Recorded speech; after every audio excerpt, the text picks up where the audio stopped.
The knock on the door came just before dawn, soft but certain, like someone who knew they would be heard. I was already awake. I had learned long ago that sleep and grief do not live well together. For 5 years, every morning began the same way. Tea gone cold on the table, my eyes fixed on the door, my heart arguing with logic. Today felt no different, or so I thought. When I opened the door, the world tilted. He stood there, thinner than I remembered, taller than before, with tired eyes and a face that carried both youth and suffering. His hair was longer, his beard untrimmed, but his eyes, those were the same eyes I had kissed every night before sleep.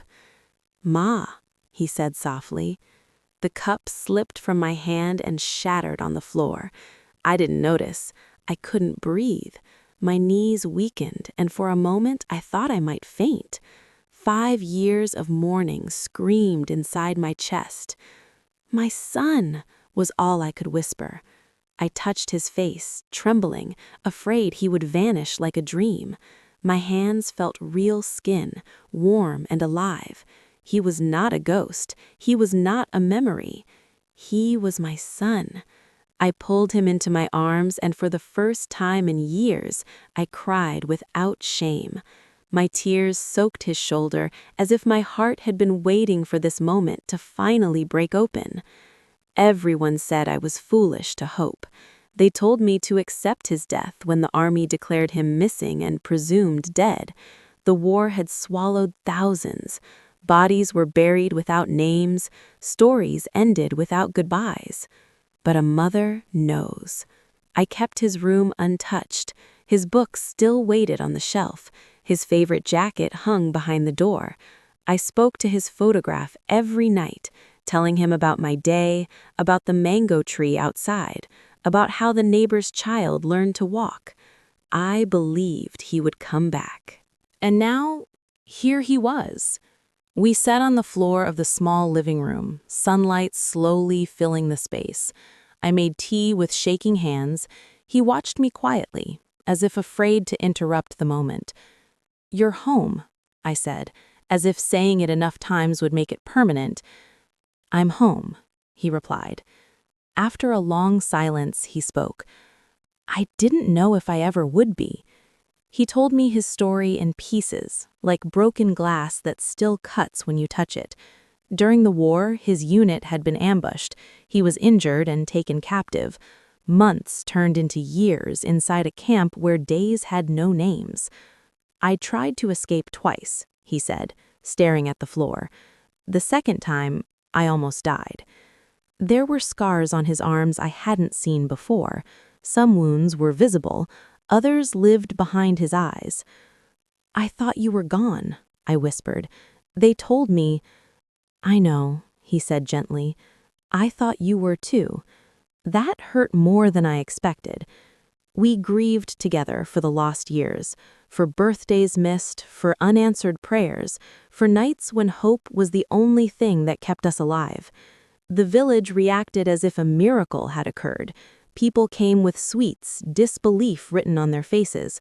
Some cried, some stared as if trying to prove he was real. The imam said a prayer of gratitude. Neighbors whispered, "He returned from death." But miracles are not simple things. At night, he woke screaming. Loud noises made him flinch. Sometimes he sat alone, staring into nothing, fighting battles that existed only in his mind. I learned to be patient again. I learned that love does not erase pain, but it can sit beside it.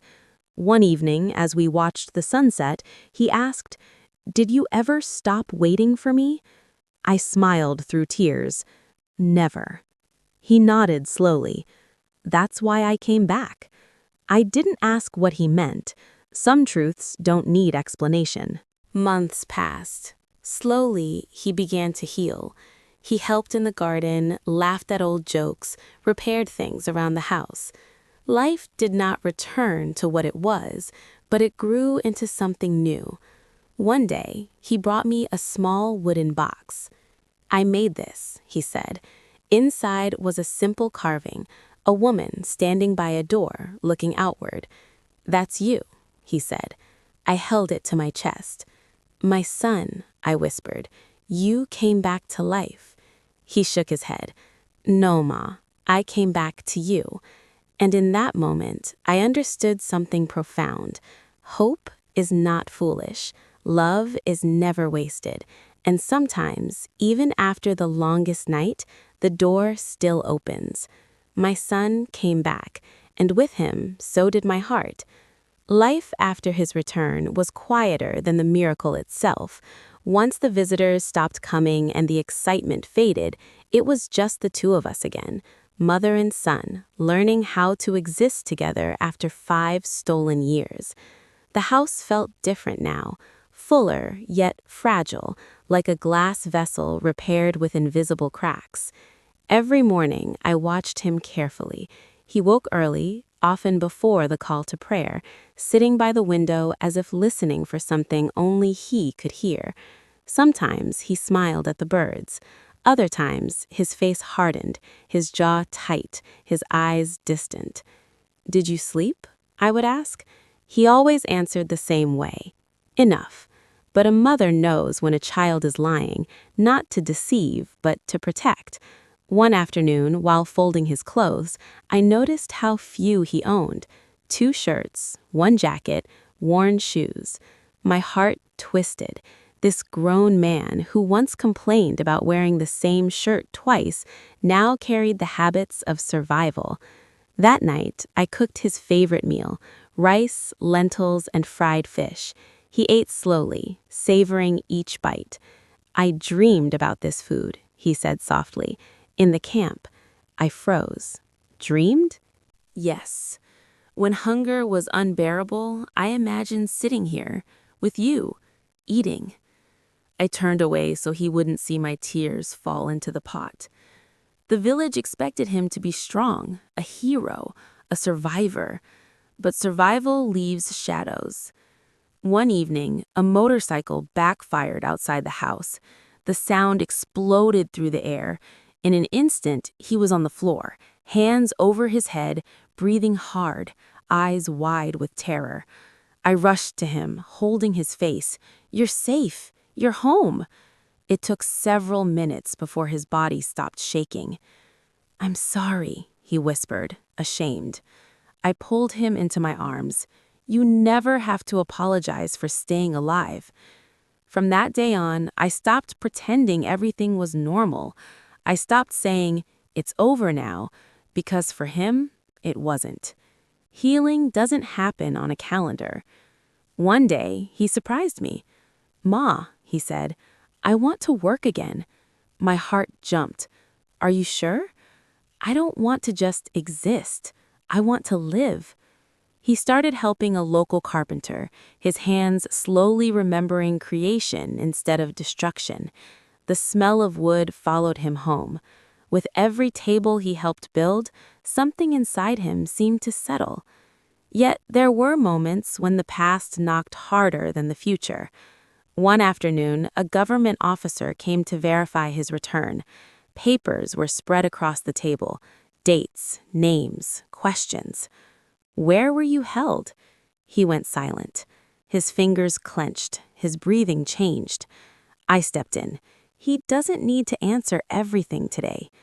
The officer hesitated, then nodded. After the man left, my son stared at the wall. "They want my story," he said bitterly, "but they don't want the truth. They want a clean version." I sat beside him. "Then tell your truth only to those who deserve it." That night, for the first time, he told me about a friend he lost in captivity, a boy younger than him who shared his bread and hope. "He died calling for his mother," my son whispered. I held him as he cried, not the quiet tears of survival, but the loud, breaking sobs of grief finally allowed to exist. Months passed. Slowly, laughter returned.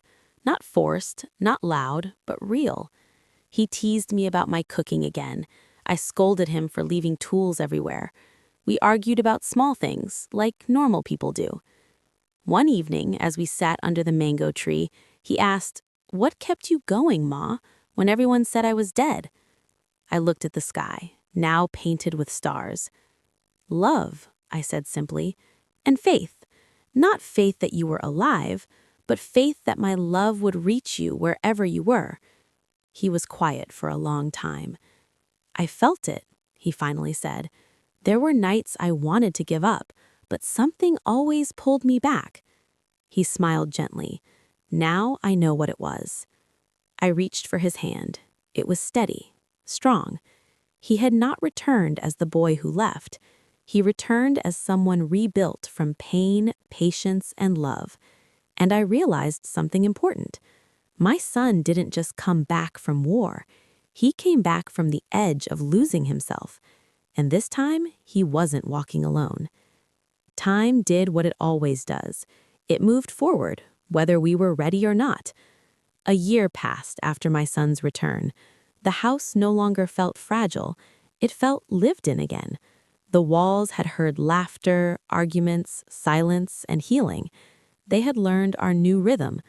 But life, I learned, does not give back without asking something in return.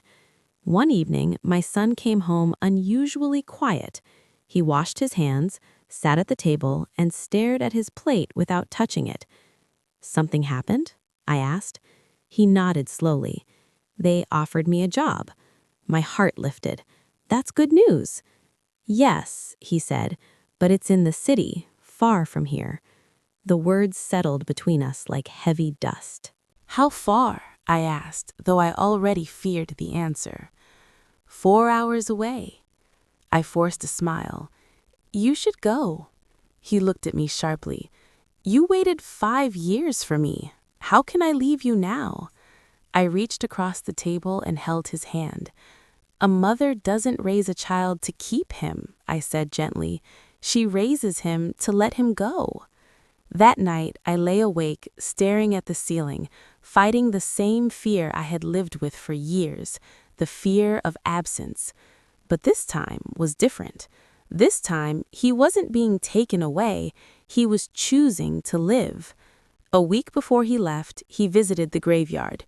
He asked me to come with him.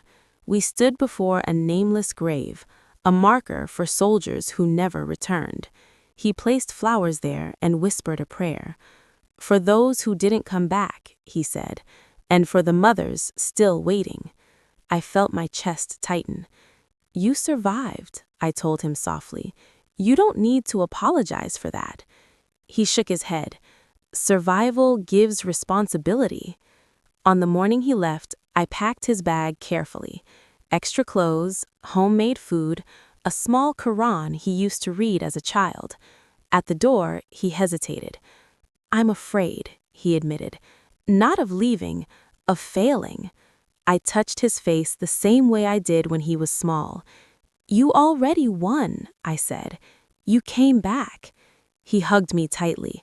This time, my tears didn't feel like loss. They felt like pride. After he left, the house was quiet again, but not empty. Every evening he called. Sometimes we talked for an hour, sometimes just a few minutes. "Did you eat?" I asked every time. "Yes, Ma," he laughed, "always." Months later, he came home for Eid. He looked different, stronger, calmer. There was light in his eyes that hadn't been there before. "I'm doing well," he said. "I still have bad days, but I don't let them define me." That night, as we shared a meal, he said something I will never forget. "Ma, the war didn't end when I came home, but it stopped winning when you opened the door." I closed my eyes, letting the words sink into my bones. Years later, when my hair turned gray and my hands weaker, he built me a small room beside his house in the city. "You waited for me," he said. "Now let me take care of you." Sometimes, at night, I sit by the window again, not waiting, remembering. I think about the long years of silence, the pain, the doubt, the nights I begged God for one miracle. And I think about this truth. Love does not always protect us from pain, but it gives pain meaning. My son came back, not just once, but every day he chose life over fear, hope over bitterness, and love over loss. And I learned something every mother, every human heart needs to know. Never bury hope too early. Never underestimate love. And never believe that what is lost is gone forever. Sometimes they come back.